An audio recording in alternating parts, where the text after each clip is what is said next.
हमारे बड़े लाडले प्यारे हैं एक योगी, उनसे हमने कहा क्यों जी योगी और व्यापारी का तालमेल है?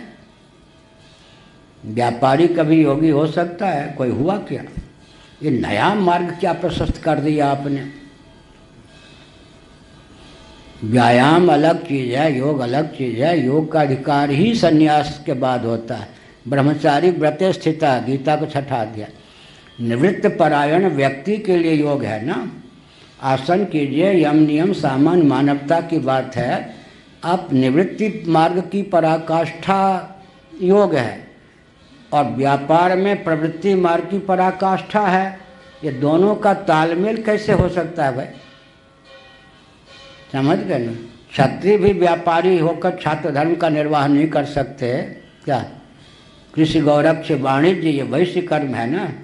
तो वैश्य कर्म को अपना करके ब्राह्मण भी जो निवृत्ति परायण होगा वो योग मार्ग पर चलेगा। देखिए अपरिग्रह और व्यापार में परिग्रह की पराकाष्ठा है।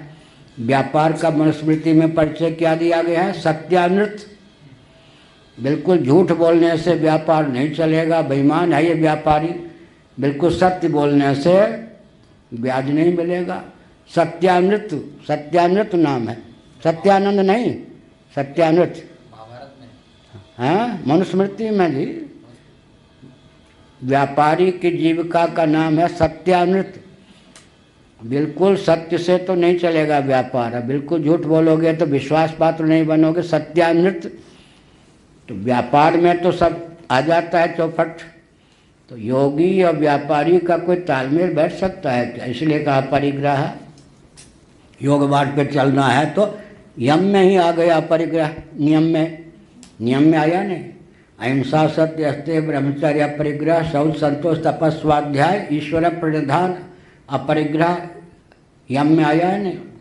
अहिंसा सत्य अस्तेय ब्रह्मचर्य अपरिग्रह लीजिए, प्रथम मार्ग ही संन्यास निवृत्त परायण हो गया या नहीं? तो समाधि कहाँ से लगेगी? बड़ी विकट बात। एक महात्मा बोल रहे थे, समझ गए कौन हो? ये नाम नहीं मैं किसी का ले रहा हूँ, मेरे सामने ही बोल रहे थे।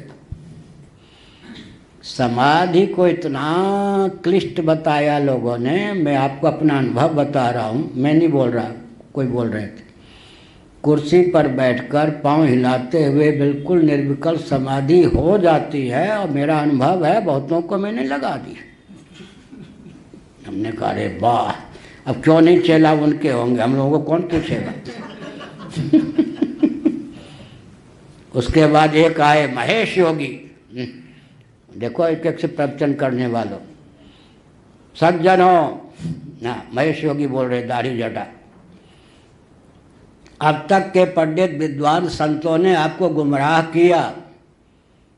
भगवान श्री कृष्ण ने बिल्कुल सत्य कहा, लेकिन उनकी बात को भी अब तक सही ढंग से किसी ने नहीं पहुंचाया। सब एकदम दाढ़ी जटा वाले महात्मा सब ऐसे। सुखे न ब्रह्म संस्पर्शम अत्यंतम सुखमश्नुते। लो महेश योगी बोल रहे सुखपूर्वक अनायास ब्रह्म मिल जाता है, ब्रह्म का संस्पर्श हो जाता है और अत्यंत सुख मिलता है। कितना ये करो वो करो, सब बवंडर दम्भ। अब नैमिषारण्य के 100 को सिद्ध लोग जो माने जाते थे, चाचा जी सब इतनी दाढ़ी वाले, सुन लिया प्रवचन के बाद हमसे कहा चुटकी से, अब तक तो हम लोग धोखे में रहे। हमने कहा उसने धोखा दिया या गीता देखिए जहाँ लिखा सुखे न ब्रह्म संस्पर्शम, उसके पहले कितनी क्लिष्ट घाटियाँ हैं। धोखा उसने दिया या आपको गुरु ने धोखा दिया? बड़ी विकट बात है, समझ गए। तो यहाँ पर क्या है? अथ परिभ्राट विवर्ण वासा भुंडो अपरिग्रह